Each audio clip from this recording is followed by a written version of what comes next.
英語聞き流しリスニング、英語テキストと MP3 音声ダウンロードは、ホームページからご利用いただけます。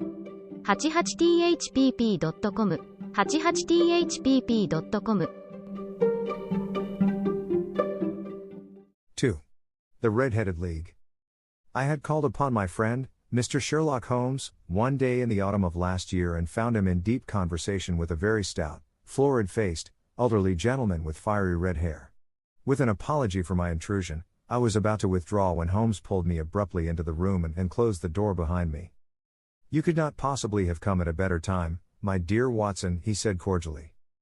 "I was afraid that you were engaged." "So I am. Very much so." "Then I can wait in the next room." "Not at all. This gentleman, Mr. Wilson, has been my partner and helper in many of my most successful cases, and I have no doubt that he will be of the utmost use to me in yours also." The stout gentleman half rose from his chair and gave a bob of greeting, with a quick little questioning glance from his small fat encircled eyes. "Try the settee," said Holmes, relapsing into his armchair and putting his fingertips together, as was his custom when in judicial moods. "I know, my dear Watson, that you share my love of all that is bizarre and outside the conventions and humdrum routine of everyday life. You have shown your relish for it by the enthusiasm which has prompted you to chronicle, and, if you will excuse my saying so, somewhat to embellish so many of my own little adventures. Your cases have indeed been of the greatest interest to me," I observed. "You will remember that I remarked the other day, just before we went into the very simple problem presented by Miss Mary Sutherland, that for strange effects and extraordinary combinations we must go to life itself, which is always far more daring than any effort of the imagination. A proposition which I took the liberty of doubting." "You did, Doctor, but none the less you must come round to my view, for otherwise I shall keep on piling fact upon fact on you until your reason breaks down under them and acknowledges me to be right. Now, Mr. Jabez Wilson here has been good enough to call upon me this morning, and to begin a narrative which promises to be one of the most singular which I have listened to for some time. You have heard me remark that the strangest and most unique things are very often connected not with the larger but with the smaller crimes, and occasionally, indeed, where there is room for doubt whether any positive crime has been committed. As far as I have heard, it is impossible for me to say whether the present case is an instance of crime or not, but the course of events is certainly among the most singular that I have ever listened to. Perhaps, Mr. Wilson, you would have the great kindness to recommence your narrative. I ask you not merely because my friend Dr. Watson has not heard the opening part but also because the peculiar nature of the story makes me anxious to have every possible detail from your lips. As a rule, when I have heard some slight indication of the course of events, I am able to guide myself by the thousands of other similar cases which occur to my memory. In the present instance I am forced to admit that the facts are, to the best of my belief, unique." The portly client puffed out his chest with an appearance of some little pride and pulled a dirty and wrinkled newspaper from the inside pocket of his greatcoat. As he glanced down the advertisement column, with his head thrust forward and the paper flattened out upon his knee, I took a good look at the man and endeavored, after the fashion of my companion, to read the indications which might be presented by his dress or appearance. I did not gain very much, however, by my inspection. Our visitor bore every mark of being an average commonplace British tradesman, obese, pompous, and slow. He wore rather baggy grey shepherd's check trousers, a not over clean black frock coat, unbuttoned in the front, and a drab waistcoat with a heavy brassy Albert chain, and a square pierced bit of metal dangling down as an ornament. A frayed top hat and a faded brown overcoat with a wrinkled velvet collar lay upon a chair beside him.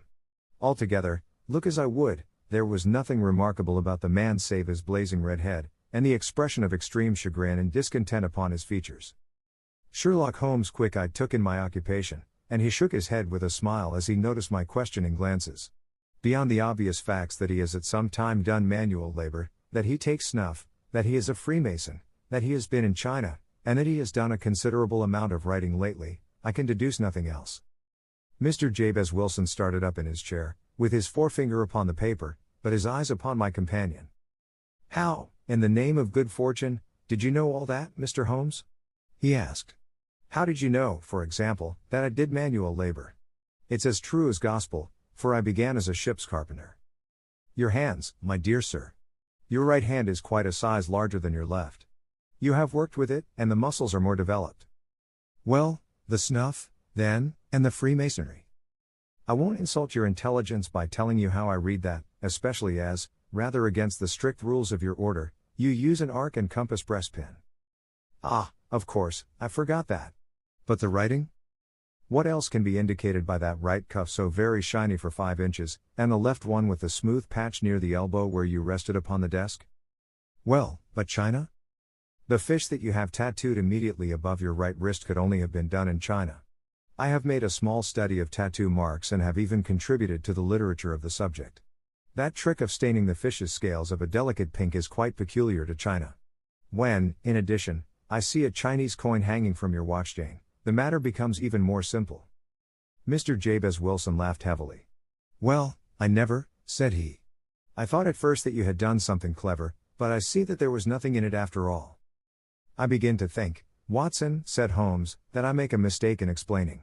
Omne ignotum pro magnifico, you know, and my poor little reputation, such as it is, will suffer shipwreck if I am so candid. Can you not find the advertisement, Mr. Wilson? Yes, I have got it now, he answered with his thick red finger planted halfway down the column. Here it is. This is what began it all. You just read it for yourself, sir. I took the paper from him and read as follows. To the Red-Headed League, on account of the bequest of the late Ezekiah Hopkins, of Lebanon, Pennsylvania, USA, there is now another vacancy open which entitles a member of the League to a salary of £4 a week for purely nominal services.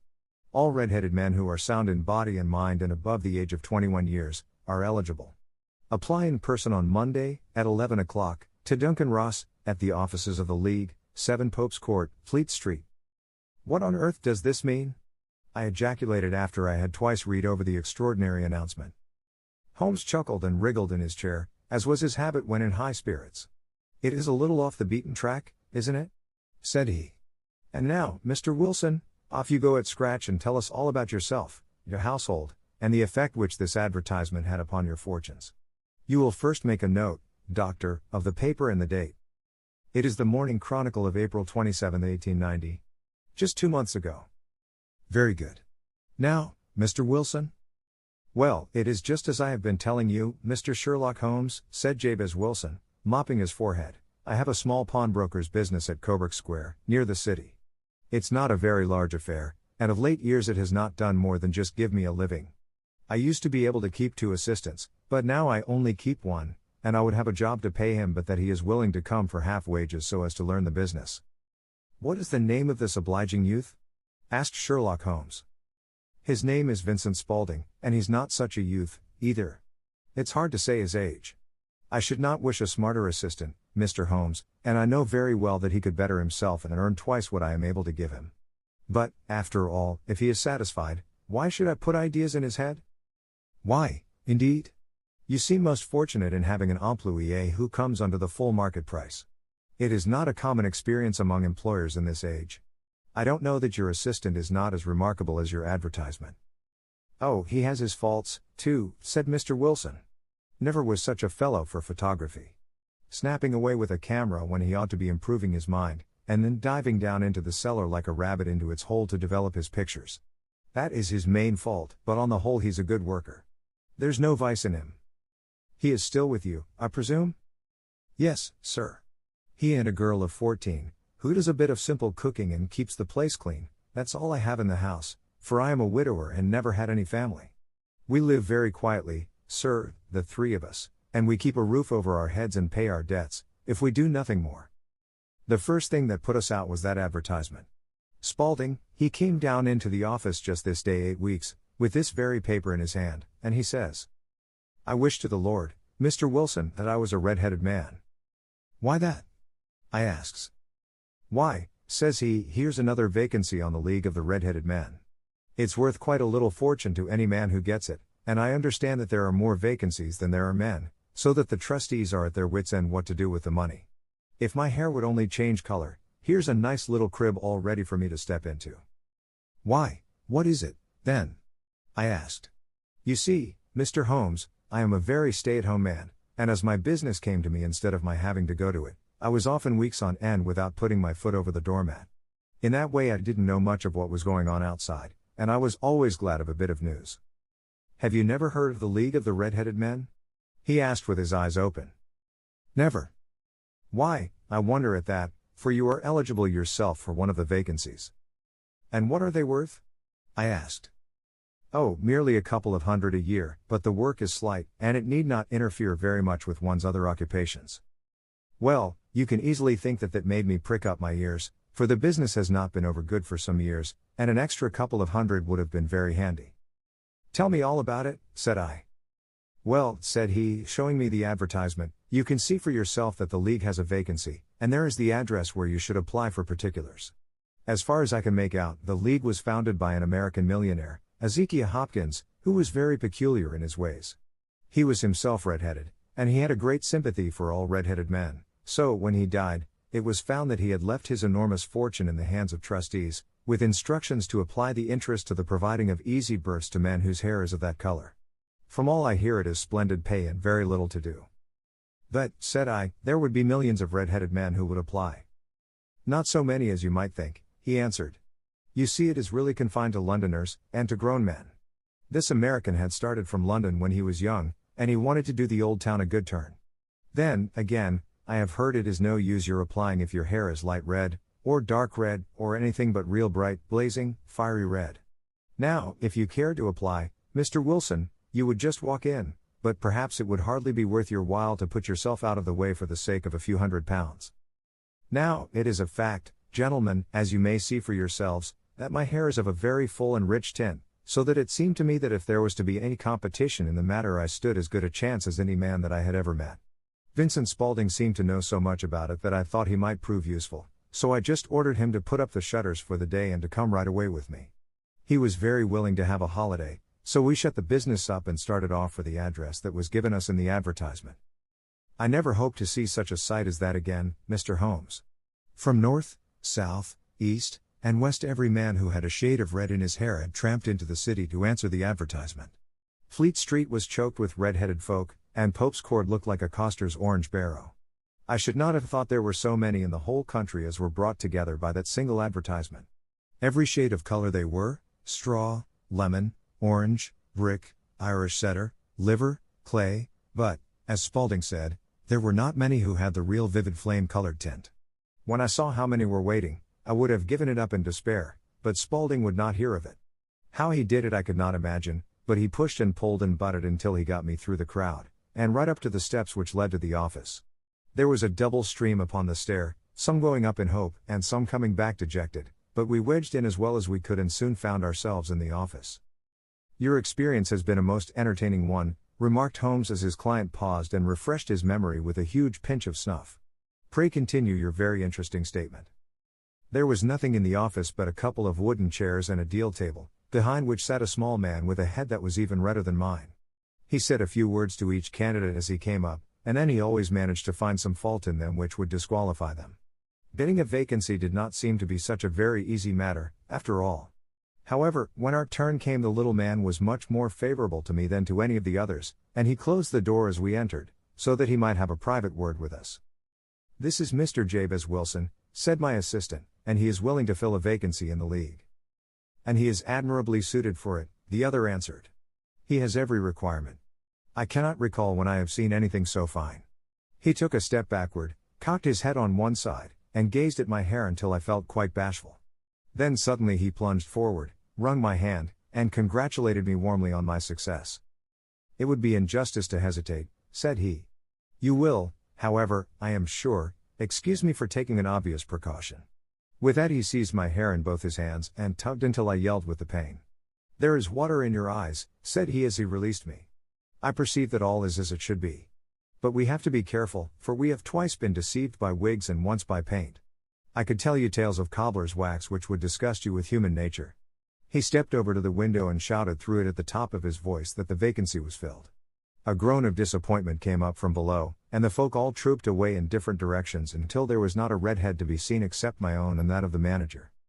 My name, said he, is Mr. Duncan Ross, and I am myself one of the pensioners upon the fund left by our noble benefactor. Are you a married man, Mr. Wilson? Have you a family? I answered that I had not. His face fell immediately. Dear me, he said gravely, that is very serious indeed.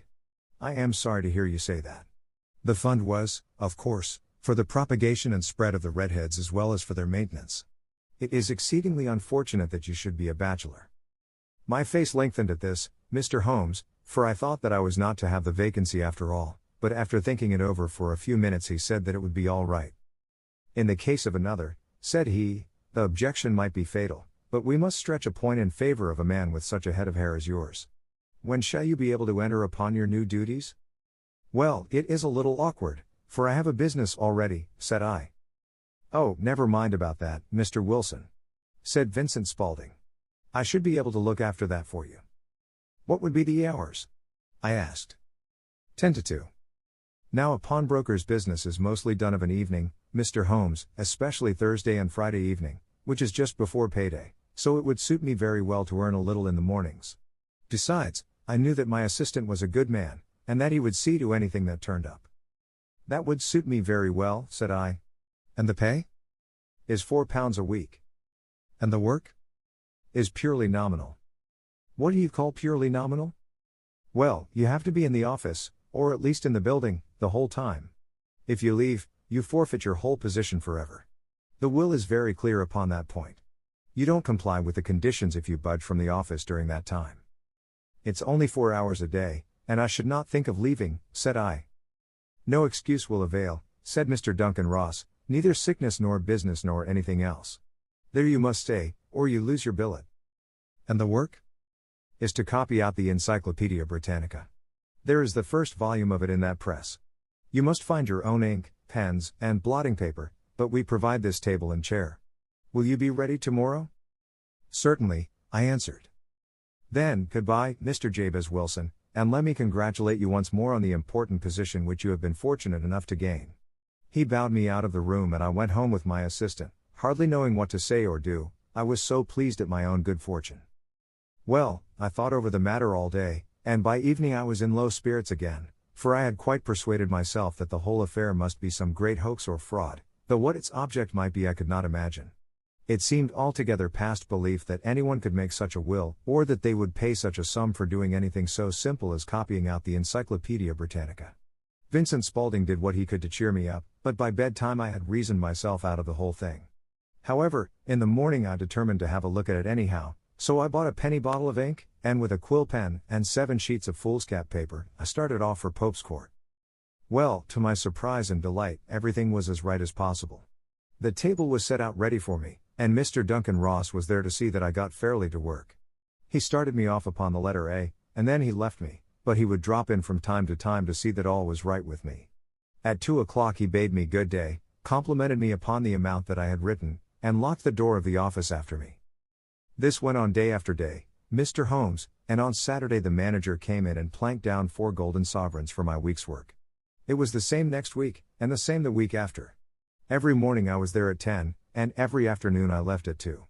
By degrees Mr. Duncan Ross took to coming in only once of a morning, and then, after a time, he did not come in at all. Still, of course, I never dared to leave the room for an instant, for I was not sure when he might come, and the billet was such a good one, and suited me so well, that I would not risk the loss of it. 8 weeks passed away like this, and I had written about abbots and archery and armor and architecture and Attica, and hoped with diligence that I might get on to the bees before very long. It cost me something in foolscap, and I had pretty nearly filled a shelf with my writings. And then suddenly the whole business came to an end. To an end? Yes, sir. And no later than this morning. I went to my work as usual at 10 o'clock, but the door was shut and locked, with a little square of cardboard hammered onto the middle of the panel with a tack. Here it is, and you can read for yourself. He held up a piece of white cardboard about the size of a sheet of notepaper. It read in this fashion. The Red-Headed League is dissolved. October 9, 1890. Sherlock Holmes and I surveyed this curt announcement and the rueful face behind it, until the comical side of the affair so completely overtopped every other consideration that we both burst out into a roar of laughter. I cannot see that there is anything very funny, cried our client, flushing up to the roots of his flaming head. If you can do nothing better than laugh at me, I can go elsewhere. No, no, cried Holmes, shoving him back into the chair from which he had half risen. I really wouldn't miss your case for the world. It is most refreshingly unusual. But there is, if you will excuse my saying so, something just a little funny about it. Pray what steps did you take when you found the card upon the door?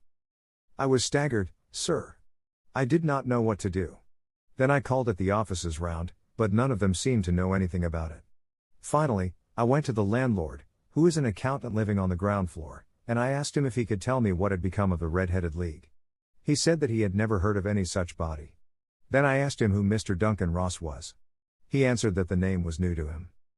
Well, said I, the gentleman at number 4. What, the red-headed man? Yes. Oh, said he, his name was William Morris. He was a solicitor and was using my room as a temporary convenience until his new premises were ready. He moved out yesterday. Where could I find him? Oh, at his new offices. He did tell me the address. Yes, 17 King Edward Street, near St. Paul's. I started off, Mr. Holmes, but when I got to that address it was a manufactory of artificial kneecaps, and no one in it had ever heard of either Mr. William Morris or Mr. Duncan Ross. And what did you do then? Asked Holmes. I went home to Saxe-Coburg Square, and I took the advice of my assistant. But he could not help me in any way. He could only say that if I waited I should hear by post. But that was not quite good enough, Mr. Holmes. I did not wish to lose such a place without a struggle, so, as I had heard that you were good enough to give advice to poor folk who were in need of it, I came right away to you. And you did very wisely, said Holmes. Your case is an exceedingly remarkable one, and I shall be happy to look into it. From what you have told me I think that it is possible that graver issues hang from it than might at first sight appear. Grave enough, said Mr. Jabez Wilson. Why, I have lost £4 a week. As far as you are personally concerned, remarked Holmes, I do not see that you have any grievance against this extraordinary league. On the contrary, you are, as I understand, richer by some £30, to say nothing of the minute knowledge which you have gained on every subject which comes under the letter A. You have lost nothing by them. No, sir. But I want to find out about them, and who they are, and what their object was in playing this prank, if it was a prank, upon me. It was a pretty expensive joke for them, for it cost them £32. We shall endeavor to clear up these points for you. And, first, 1 or 2 questions, Mr. Wilson. This assistant of yours who first called your attention to the advertisement, how long had he been with you? About a month then. How did he come? In answer to an advertisement. Was he the only applicant? No, I had a dozen. Why did you pick him? Because he was handy and would come cheap. At half wages, in fact. Yes. What is he like, this Vincent Spaulding? Small, stout-built, very quick in his ways, no hair on his face, though he's not short of 30. Has a white splash of acid upon his forehead. Holmes sat up in his chair in considerable excitement. I thought as much, said he. Have you ever observed that his ears are pierced for earrings? Yes, sir. He told me that a gypsy had done it for him when he was a lad. Said Holmes, sinking back in deep thought. He is still with you? Oh, yes, sir, I have only just left him. And has your business been attended to in your absence? Nothing to complain of, sir. There's never very much to do of a morning.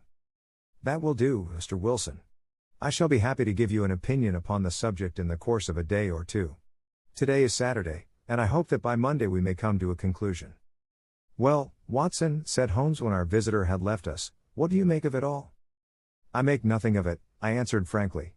It is a most mysterious business. As a rule, said Holmes, the more bizarre a thing is the less mysterious it proves to be.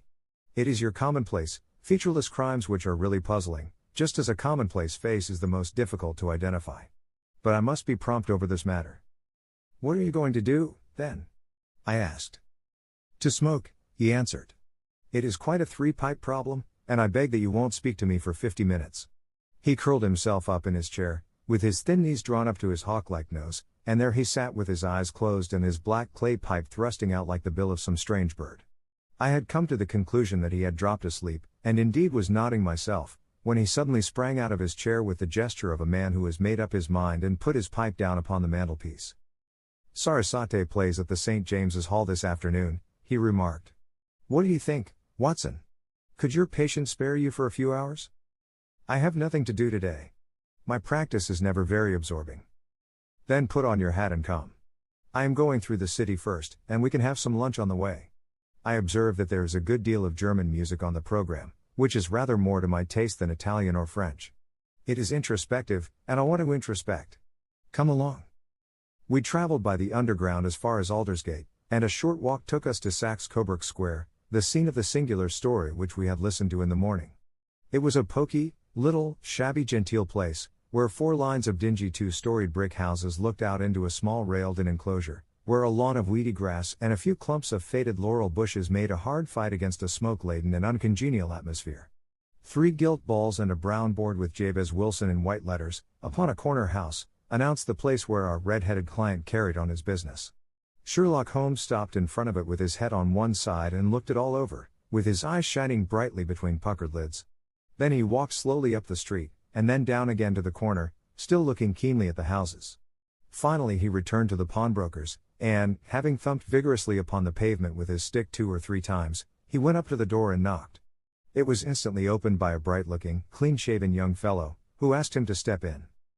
"Thank you," said Holmes, "I only wished to ask you how you would go from here to the Strand." "Third right, fourth left," answered the assistant promptly, closing the door. "Smart fellow, that," observed Holmes as we walked away. "He is, in my judgment, the 4th smartest man in London, and for daring I am not sure that he has not a claim to be 3rd. I have known something of him before." "Evidently," said I, "Mr. Wilson's assistant counts for a good deal in this mystery of the Red-Headed League. I am sure that you inquired your way merely in order that you might see him." "Not him." "What then?" "The knees of his trousers." "And what did you see?" "What I expected to see." "Why did you beat the pavement?" "My dear doctor, this is a time for observation, not for talk. We are spies in an enemy's country. We know something of Saxe-Coburg Square. Let us now explore the parts which lie behind it."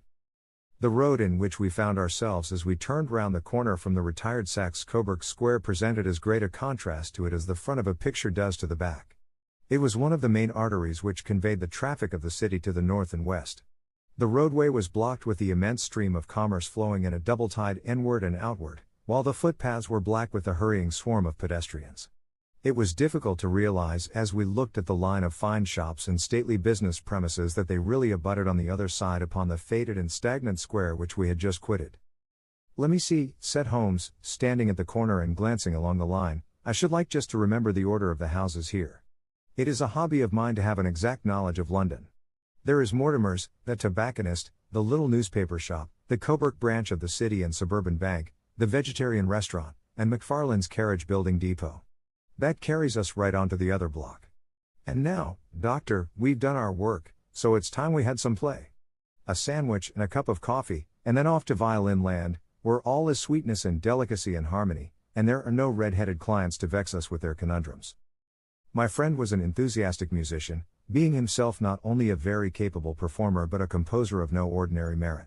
All the afternoon he sat in the stalls wrapped in the most perfect happiness, gently waving his long, thin fingers in time to the music, while his gently smiling face and his languid, dreamy eyes were as unlike those of Holmes the sleuth hound, Holmes the relentless, keen-witted, ready-handed criminal agent, as it was possible to conceive. In his singular character the dual nature alternately asserted itself, and his extreme exactness and astuteness represented, as I have often thought, the reaction against the poetic and contemplative mood which occasionally predominated in him. The swing of his nature took him from extreme languor to devouring energy, and, as I knew well, he was never so truly formidable as when, for days on end, he had been lounging in his armchair amid his improvisations and his black-letter editions. Then it was that the lust of the chase would suddenly come upon him, and that his brilliant reasoning power would rise to the level of intuition, until those who were unacquainted with his methods would look askance at him as on a man whose knowledge was not that of other mortals. When I saw him that afternoon so enwrapped in the music at St. James's Hall I felt that an evil time might be coming upon those whom he had set himself to hunt down. "You want to go home, no doubt, doctor," he remarked as we emerged. "Yes, it would be as well. And I have some business to do which will take some hours. This business at Coburg Square is serious." "Why serious?" "A considerable crime is in contemplation. I have every reason to believe that we shall be in time to stop it. But today being Saturday rather complicates matters. I shall want your help tonight." "At what time?" 10 will be early enough. I shall be at Baker Street at 10. "Very well. And, I say, doctor, there may be some little danger, so kindly put your army revolver in your pocket." He waved his hand, turned on his heel, and disappeared in an instant among the crowd. I trust that I am not more dense than my neighbors, but I was always oppressed with a sense of my own stupidity in my dealings with Sherlock Holmes. Here I had heard what he had heard, I had seen what he had seen, and yet from his words it was evident that he saw clearly not only what had happened but what was about to happen, while to me the whole business was still confused and grotesque. As I drove home to my house in Kensington, I thought over it all, from the extraordinary story of the red-headed copier of the encyclopedia down to the visit to Saxe-Coburg Square, and the ominous words with which he had parted from me. What was this nocturnal expedition, and why should I go armed? Where were we going, and what were we to do? I had the hint from Holmes that this smooth-faced pawnbroker's assistant was a formidable man, a man who might play a deep game. I tried to puzzle it out, but gave it up in despair and set the matter aside until night should bring an explanation. It was 9:15 when I started from home and made my way across the park, and so through Oxford Street to Baker Street. 2 hansoms were standing at the door, and as I entered the passage I heard the sound of voices from above. On entering his room, I found Holmes in animated conversation with 2 men, one of whom I recognized as Peter Jones, the official police agent, while the other was a long, thin, sad-faced man, with a very shiny hat and oppressively respectable frock coat. "Ha! Our party is complete," said Holmes, buttoning up his pea jacket and taking his heavy hunting crop from the rack. "Watson, I think you know Mr. Jones, of Scotland Yard? Let me introduce you to Mr. Merriweather, who is to be our companion in tonight's adventure." "We're hunting in couples again, Doctor, you see," said Jones in his consequential way. "Our friend here is a wonderful man for starting a chase. All he wants is an old dog to help him to do the running down." "I hope a wild goose may not prove to be the end of our chase," observed Mr. Merriweather gloomily. "You may place considerable confidence in Mr. Holmes, sir," said the police agent loftily. "He has his own little methods, which are, if he won't mind my saying so, just a little too theoretical and fantastic, but he has the makings of a detective in him. It is not too much to say that once or twice, as in that business of the Sholto murder and the Agra treasure, he has been more nearly correct than the official force." "Oh, if you say so, Mr. Jones, it is all right," said the stranger with deference. "Still, I confess that I miss my rubber.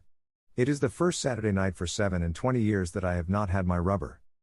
"I think you will find," said Sherlock Holmes, "that you will play for a higher stake tonight than you have ever done yet, and that the play will be more exciting. For you, Mr. Merriweather, the stake will be some £30,000, and for you, Jones, it will be the man upon whom you wish to lay your hands.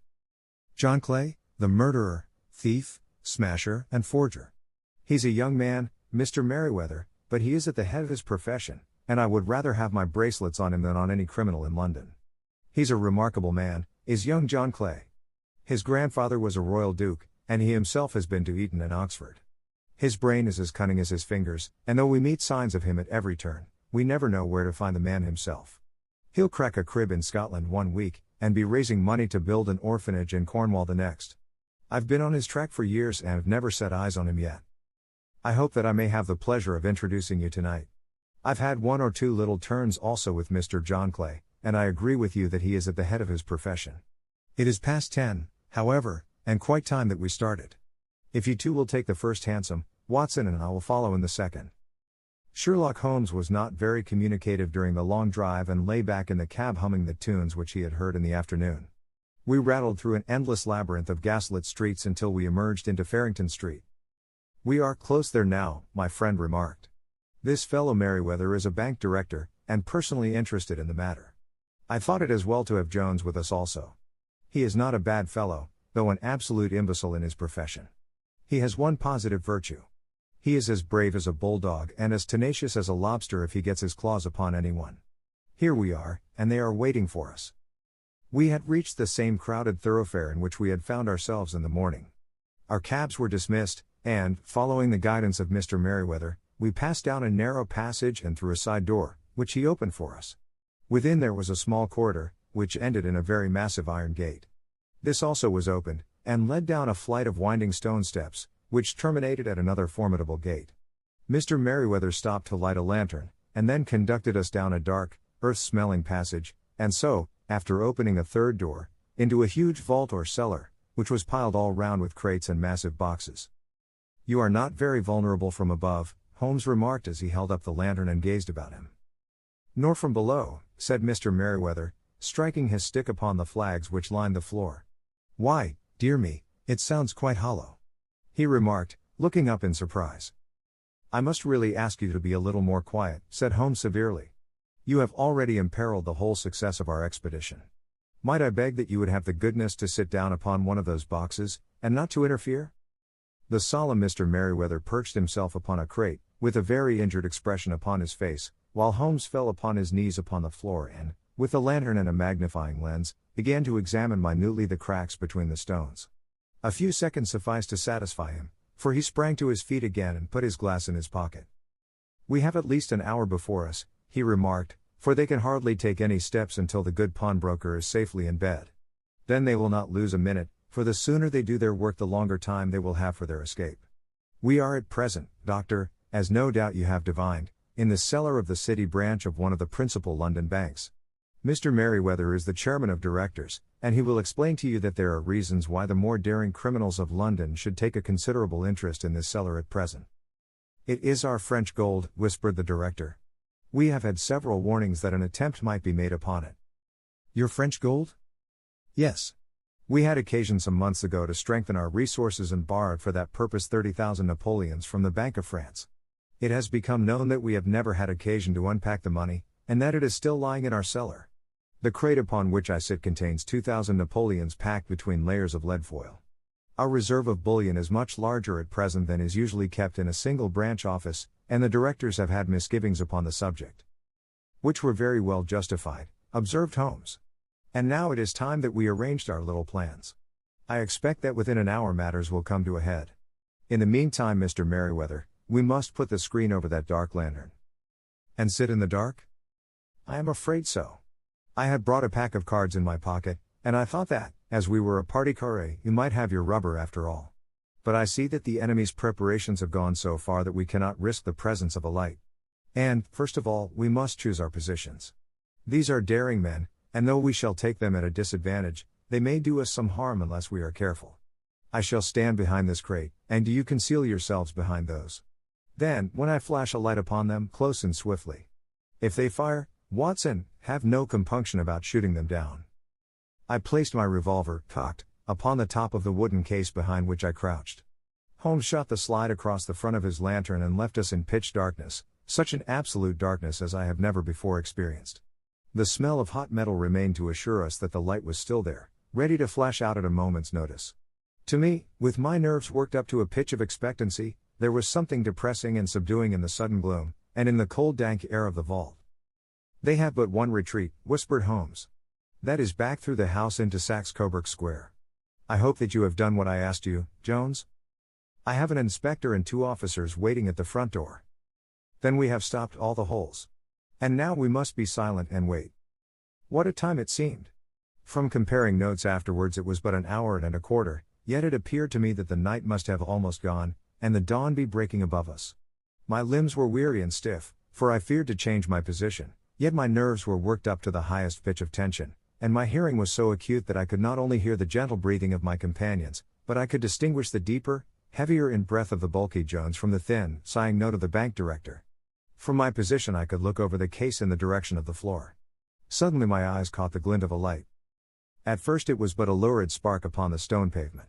Then it lengthened out until it became a yellow line, and then, without any warning or sound, a gash seemed to open and a hand appeared, a white, almost womanly hand, which felt about in the center of the little area of light. For a minute or more the hand, with its writhing fingers, protruded out of the floor. Then it was withdrawn as suddenly as it appeared, and all was dark again save the single lurid spark which marked a chink between the stones. Its disappearance, however, was but momentary. With a rending, tearing sound, one of the broad, white stones turned over upon its side and left a square, gaping hole, through which streamed the light of a lantern. Over the edge there peeped a clean-cut, boyish face, which looked keenly about it, and then, with a hand on either side of the aperture, drew itself shoulder-high and waist-high, until one knee rested upon the edge. In another instant he stood at the side of the hole and was hauling after him a companion, lithe and small like himself, with a pale face and a shock of very red hair. "It's all clear," he whispered. "Have you the chisel and the bags? Great Scott! Jump, Archie, jump, and I'll swing for it." Sherlock Holmes had sprung out and seized the intruder by the collar. The other dived down the hole, and I heard the sound of rending cloth as Jones clutched at his skirts. The light flashed upon the barrel of a revolver, but Holmes' hunting crop came down on the man's wrist, and the pistol clinked upon the stone floor. "It's no use, John Clay," said Holmes blandly. "You have no chance at all." "So I see," the other answered with the utmost coolness. "I fancy that my pal is all right, though I see you have got his coattails." There are 3 men waiting for him at the door, said Holmes. Oh, indeed. You seem to have done the thing very completely. I must compliment you. And you, Holmes answered. Your red-headed idea was very new and effective. You'll see your pal again presently, said Jones. He's quicker at climbing down holes than I am. Just hold out while I fix the derbies. I beg that you will not touch me with your filthy hands, remarked our prisoner as the handcuffs clattered upon his wrists. You may not be aware that I have royal blood in my veins. Have the goodness, also, when you address me always to say sir and please.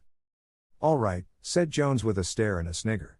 Well, would you please, sir, march upstairs, where we can get a cab to carry your highness to the police station? That is better, said John Clay serenely.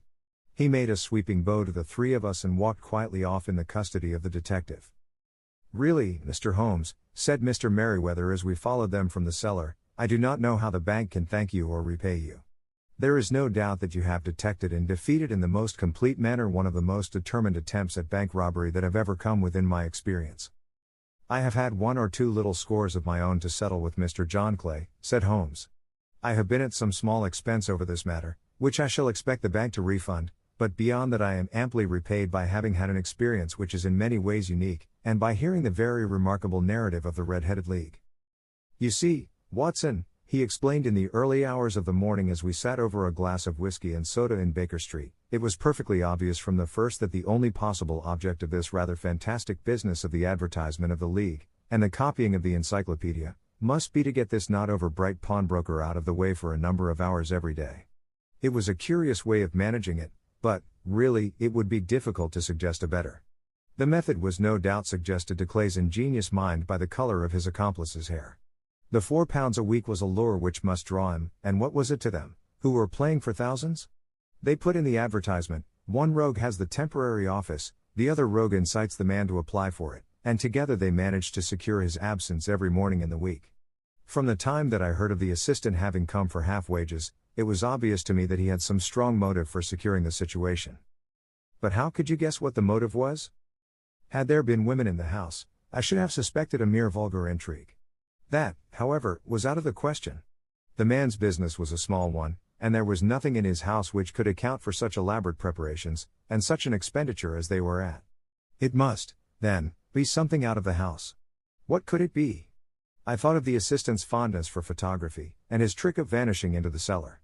The cellar. There was the end of this tangled clue. Then I made inquiries as to this mysterious assistant and found that I had to deal with one of the coolest and most daring criminals in London. He was doing something in the cellar, something which took many hours a day for months on end. What could it be, once more? I could think of nothing save that he was running a tunnel to some other building. So far I had got when we went to visit the scene of action. I surprised you by beating upon the pavement with my stick. I was ascertaining whether the cellar stretched out in front or behind. It was not in front. Then I rang the bell, and, as I hoped, the assistant answered it. We have had some skirmishes, but we had never set eyes upon each other before. I hardly looked at his face. His knees were what I wished to see. You must yourself have remarked how worn, wrinkled, and stained they were. They spoke of those hours of burrowing. The only remaining point was what they were burrowing for. I walked round the corner, saw the city and a suburban bank abutted on our friend's premises, and felt that I had solved my problem. When you drove home after the concert I called upon Scotland Yard and upon the chairman of the bank directors, with the result that you have seen. And how could you tell that they would make their attempt tonight? I asked. Well, when they closed their league offices that was a sign that they cared no longer about Mr. Jabez Wilson's presence, in other words, that they had completed their tunnel. But it was essential that they should use it soon, as it might be discovered, or the bullion might be removed. Saturday would suit them better than any other day, as it would give them 2 days for their escape. For all these reasons I expected them to come tonight. You reasoned it out beautifully, I exclaimed in unfeigned admiration. It is so long a chain, and yet every link rings true. It saved me from ennui, he answered, yawning. Alas! I already feel it closing in upon me. My life is spent in one long effort to escape from the commonplaces of existence. These little problems help me to do so. And you are a benefactor of the race, said I. He shrugged his shoulders. Well, perhaps, after all, it is of some little use, he remarked. L'homme c'est rien, l'ouvre c'est tout, as Gustave Flaubert wrote to George Sand.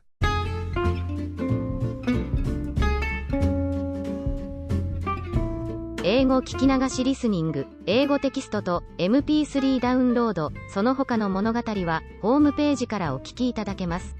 88thpp.com 88thpp.com